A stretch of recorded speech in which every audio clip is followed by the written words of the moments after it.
Buying a car or selling a car? If you're not in the know, you could get ripped off. But in my showroom, I reveal the secrets of the car trade to help you choose the right motor and solve those motoring dilemmas. And in the workshop, Ed will show you how to save a fortune on those repair bills and get your car shifted. You'll even learn how to spot a lemon and avoid those dodgy motors. Welcome to Auto Trader. It's going to be buzzy down at my place today. I've got a chap called Anthony coming down. He wants to buy an Executive Express. Thing is, he wants to look cool in the company car park. So which one's he going to go for?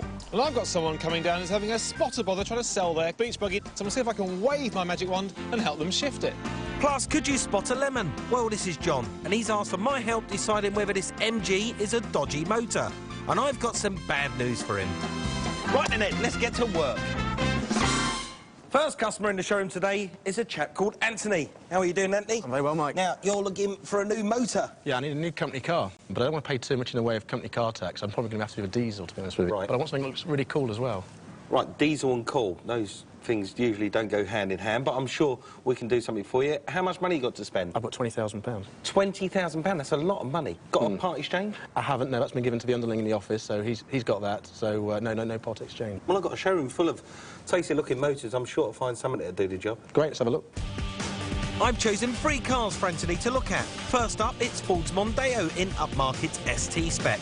Now available as a diesel with all the trimmings. It can be bought used from as little as 14 grand. Our next car needs no introduction. The BMW 3 Series has long been the first choice of every aspiring exec. Even with a diesel engine, it's still a true driver's car. And if you shop around, you'll find a low mileage 320 diesel at under 20 grand. But the thinking man's choice is this, the new Lexus IS200. This revamped version of the baby Lexus oozes class and is now available with a diesel. It could also be had within Anthony's budget of 20 grand. Now, out of the selection of cars that I've got in the showroom, I've chosen a few that I think are more suited to you. The first of which is this. This is your ubiquitous company car. It's the Ford Mondeo, if you'd like to sit yourself in, sir. From the year 2000 on, they really changed the way that they built these cars, and just feel it, just touch the steering wheel. It's a really good quality. Do you like it? Yeah, I like it. It feels great, yeah. I like it. Have a good touch and feel inside. Yeah. It's very Germanic. Suits you, sir. See, this is the kind of stuff that you do get in a car showroom. The salesman puts your mind at rest and he lets you ooze yourself into the car, makes you feel very comfortable. But not down here, we give it to you for real. OK, step out the car, Anthony. Looks great on the outside, this car. Fantastic styling. It's not all good news, though. No? No. There are some faults with Mondeos. It's appropriate we're standing down the back, because if you're driving this car at around 40,000 miles, on some models you can hear a banging coming from the rear, and that's not your granny trying to escape out the boot. That's the rear suspension bushes. They've gone, and they cost about 350 quid to put right. Really? Yeah, quite expensive. Gosh, that sounds expensive. And I hope you've got a good proboscis, because if you're sitting in the car, and yet again, after 40,000 miles, if you can smell some diesel inside the cabin, it could be the injector's gone, and that's £1,000 to put right. That sounds like a lot of money for... It is a lot of money. So how do you feel about it now? I said all that. Well, certainly those things would make me a bit more cautious. It's a great-looking car, though, isn't it? Fabulous, yeah, looks good. I think you're going to like the next car I'm going to show you even better, because it doesn't feel Germanic, it is Germanic. It's a BMW. But while we get up close and personal with a German motor, Ed's about to take on something else with German underpinnings. Hiya, you must be Mark, the guy trying to shift a Volkswagen beach buggy. Yeah, that's right. Now, this is awesome, though. What is it? This is a hot buggy. OK, and is that why you're selling that? It is, yeah. I bought the beach buggy a couple of years ago. By the time I'd looked at doing all the modifications to make it do what I wanted, it was quicker and easier just to make my own. OK, well, it looks really smart, which is a shame, because this doesn't look quite so smart. Now, how long have you had this up for sale? I've had it on sale for a few months now. OK, and what sort of money are you asking for? I was hoping to get £1,000 for it.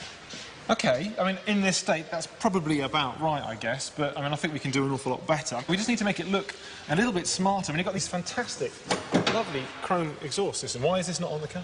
Just time and lack of interest. I moved on to the new project and it's just got left. OK, well, I think that's actually, it's a classic mistake to make. Obviously, when you try and sell a car, you really have to get it looking as best as it can. Well, fit those, it'll look fantastic, it'll sound great. Good. But also, these wheels, I mean, they look original, but they are very, very tatty. They're the original Beetle wheels. Right.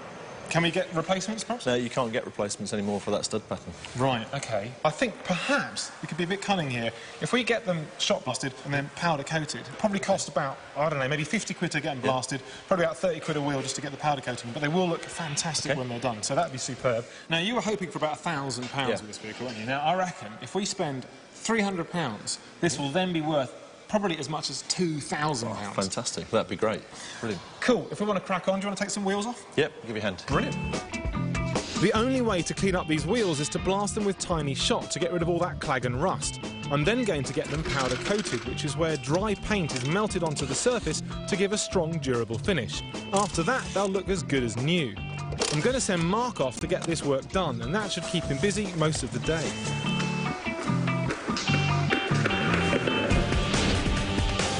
Back on the other side of our dealership, I'm about to give Anthony his first glimpse of a car I know will give him a buzz. A BMW 320 diesel. What do you think of that? It's a very impressive car, isn't it? Looks good. And there's some good news about these cars. They've now fallen within your price range, about £20,000. They do a 330 diesel, which is a brilliant engine, but I think maybe just a little bit too powerful, and you will get stung for corporate car tax. The 320 diesel, I think, is more than adequate for your job. At £20,000, it's a good buy. Can we take it for a spin? You want to get it out on the road? I do, yes, please. No problem at all. Great. Right then, Anthony, your first drive of the fantastic BMW 320d. First impressions? It's nice, it's great. It's got a firm ride, but not overly firm. It's got nice direct steering. I really like it, yeah. There's no power going to the front wheels at all. The power's going to the rear wheels. So the steering wheel is just to turn the front wheels. I mean, that's what you want out of a proper driver's car. Yeah, exactly. And you can really feel the road and feel like you're connected to the road as opposed to being